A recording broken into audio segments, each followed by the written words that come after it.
Mas cada um por sua ordem. Cristo as primícias, depois os que são de Cristo na sua vinda. 1 Coríntios, capítulo 15, versos 23. Jesus foi o primeiro a ressuscitar apenas em importância?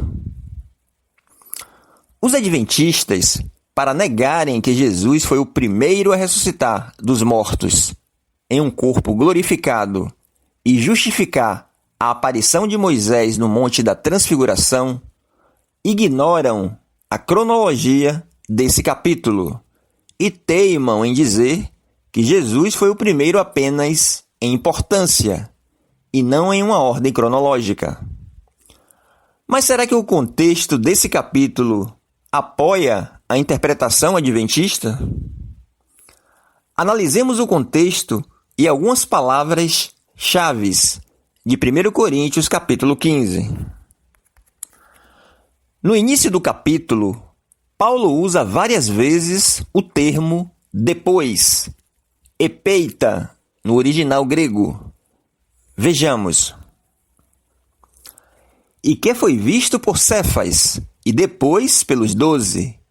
Depois foi visto uma vez por mais de 500 irmãos, dos quais vive ainda a maior parte, mas alguns já dormem também. Depois foi visto por Tiago, depois por todos os apóstolos. Versos 5 a 7.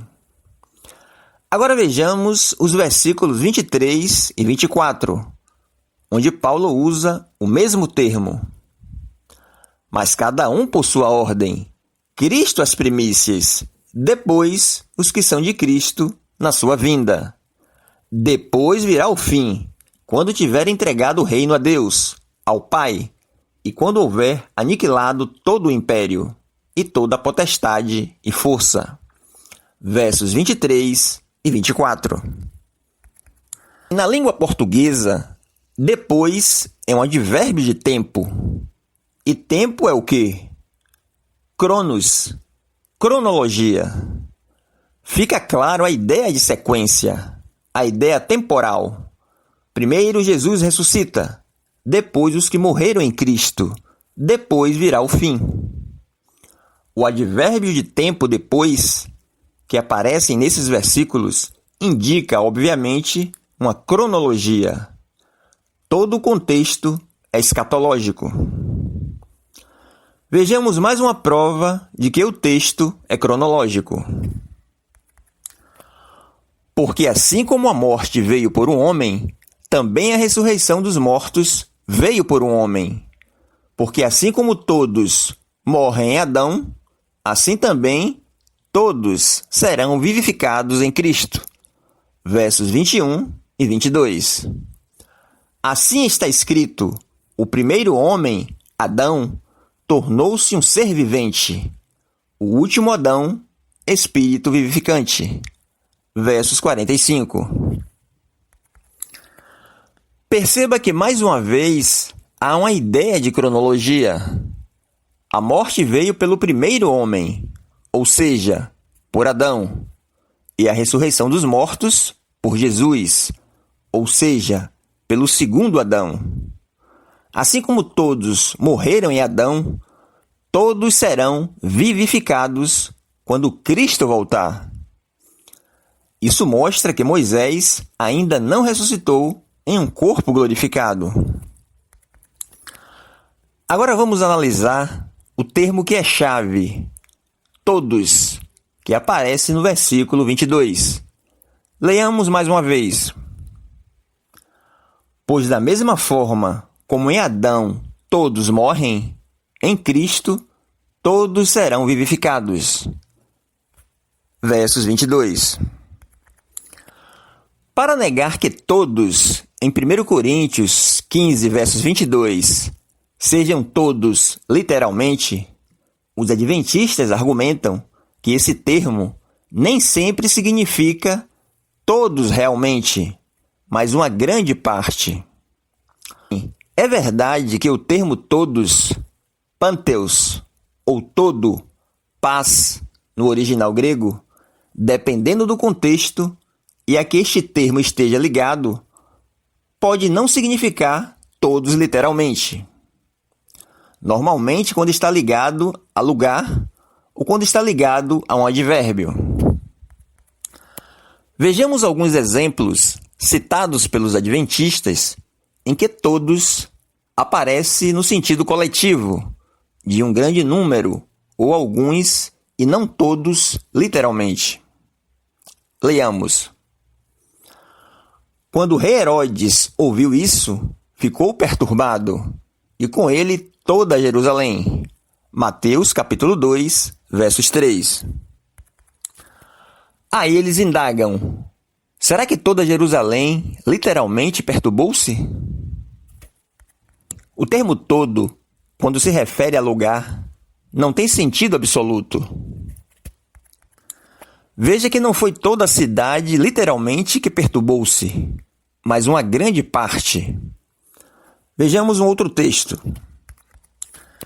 E assim os fariseus disseram uns aos outros, não conseguimos nada, olhem como o mundo todo vai atrás dele. João capítulo 12, versos 19. Aí indagam os adventistas, será que todo mundo seguia Cristo? E aqui nessa passagem, o termo todo, paz, no original, não aparece nos originais. Só aparece o termo cosmos, que se refere a mundo. Agora vejamos um exemplo citado pelos adventistas no mesmo capítulo 15 de 1 Coríntios. Eis que lhes digo um mistério, nem todos dormiremos, mas todos seremos transformados. 1 Coríntios, capítulo 15, verso 51. O termo todos aqui está ligado ao termo nem, que tem a função de advérbio de negação. Nem ou não todos. A estrutura sintática é diferente do versículo 22. E o próprio texto diz, nem todos. Portanto, não dá para justificar o versículo 22 usando o versículo 51. Agora vejamos o termo todos com o sentido absoluto, que tem o mesmo sentido de 1 Coríntios 15, versos 22. Todas as coisas foram feitas por intermédio dele. Sem ele, nada do que existe teria sido feito.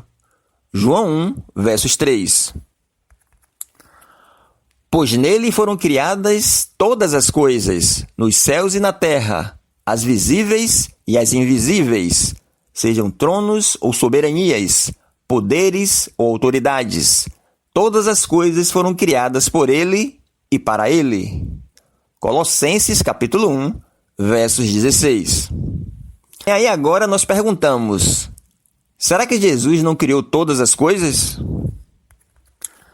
Vejamos um outro exemplo. Ora, não levou Deus em conta os tempos da ignorância. Agora, porém, notifica aos homens que todos, em toda parte, se arrependam. Atos capítulo 17, versos 30. Será que o arrependimento não é para todos os homens? Outro exemplo. E ainda, quando Deus introduz o primogênito do mundo, diz, todos os anjos de Deus o adorem. Hebreus capítulo 1, versos 6. Será que nem todos os anjos devem adorar a Jesus? Vejamos um outro exemplo.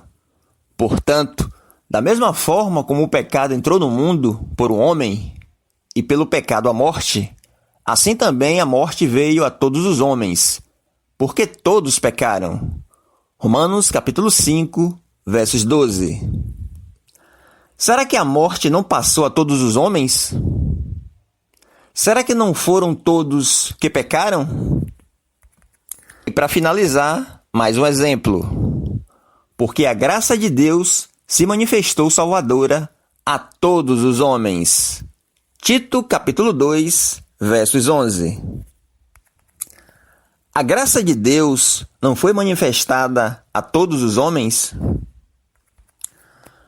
Veja que o termo todos ou todo, sempre que se refere à salvação, à criação de Deus, à ressurreição dos mortos, à adoração, tem sempre o sentido absoluto.